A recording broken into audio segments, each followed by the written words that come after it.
Chapter 30. Well, hello, Rambo. I had just pulled up to my church in Athens, Alabama. I was the pastor of the Meadow Drive. I'm not the pastor of the Meadow Drive now. This is the Madison Street Baptist Church. I was pastor of the Madison Street Baptist Church. I had been to a friend's wedding across town and was wearing my suit, tie, the whole formal wedding thing. As I got out of my car, another car went speeding by me, weaving and swerving up to the four-way stop in front of the church, and then slammed on his brakes and slid out into the intersection. And he was obviously drunk. He turned left and started north up Madison Street in front of the church, so I hopped in my car to give chase and see what was going to happen. This ought to be interesting. Well, he swerved back and forth a couple of times in front of the church and then slammed into a parked car on the right side. It was actually a truck on the right side across from the church parking lot. His car got jammed and locked into the truck somehow. I pulled up behind him, and as I pulled up behind him, he throws his car in reverse. He's trying to back up. His tires are spinning and smoking, but he's locked into that truck. I put my car in park, and I got out, and I went up to his car, and, the people on the front porch, they're hollering, screaming, call the cops, hollering and yelling, and I opened the driver's door, and I reached in and got this guy by the collar, and I pulled him out, and his face was bloody. He'd evidently hit his head, his face on the steering wheel. And he tried to break away and run, but I held on to him. He kept on fighting. He broke loose and tried to run away across the yard in front from the wreck. And I tackled him, and he kept on fighting. And finally, I rolled him over, and I was sitting on his chest, and I sat there until the police showed up, and they showed up, took him off to jail. Walking back to my car, the young man who owned the wrecked truck came over, shook my hand, thanked me for stopping the guy and for helping him out. And I left and never heard anything more about it.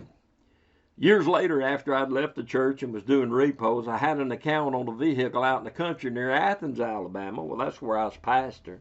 One night I went to the given address. It was an old mobile home in a rural area. There was a car parked beside the trailer, and I was pretty sure that was my vehicle. So I'm going to back up to it, check the VIN, and then pick it up and leave. So I pulled up to the trailer I pulled up to the right side of the trailer and then back around to the left side, and I'm going to back up to it and hook up the vehicle. And so I pull over, and then as I'm backing around toward the vehicle, I came face to face with the deader. I'm backing up, and I'm looking back, and there's this guy standing between his vehicle and my truck with an AR-15 in the high ready position, and he's evidently not real keen on me taking his car. Well, upon seeing the deadly weapon pointed in my direction, or at least capable of being pointed in my direction quickly, I turned on the charm. I was caught. I mean, I hated getting caught, but it happened from time to time. So I turned around and leaning through the back window, looking over my shoulder, I could see him. And so I leaned around and I looked out the left window, stuck my head out the window. Here he is standing there with a rifle, and I said, "Well, hello, Rambo. How's it going?" He didn't move. He didn't smile. He wasn't impressed. His stoic face, the faces of Mount Rushmore had nothing on this guy. I got out with a big smile and my trusty clipboard, and I remember, if you get caught, you got to be nice. You'll disarm him if you just be nice, So I got out, and I'm going to disarm the situation, and, I don't want any confrontations. I don't want this to escalate any further than it is. So while I was walking back to this guy, I recognized him. I recognized him about the time he recognized me. This was the guy whose truck had gotten smashed several years before in the street by the drunk driver in front of my church. He lowered his rifle. He said, "Preacher, what are you doing here?" I said, I'm doing repos, man. I'm here to pick up your car." He said, "Oh man, you can't take my car. It's my only way to go."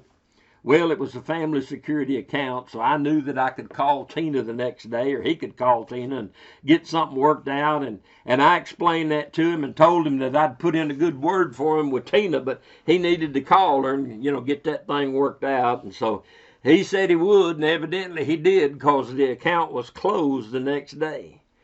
The only bad thing that came out of that adventure, or that wreck years before, was, it was like on a Saturday when it happened. And the next day, that Sunday, I told that story from the pulpit.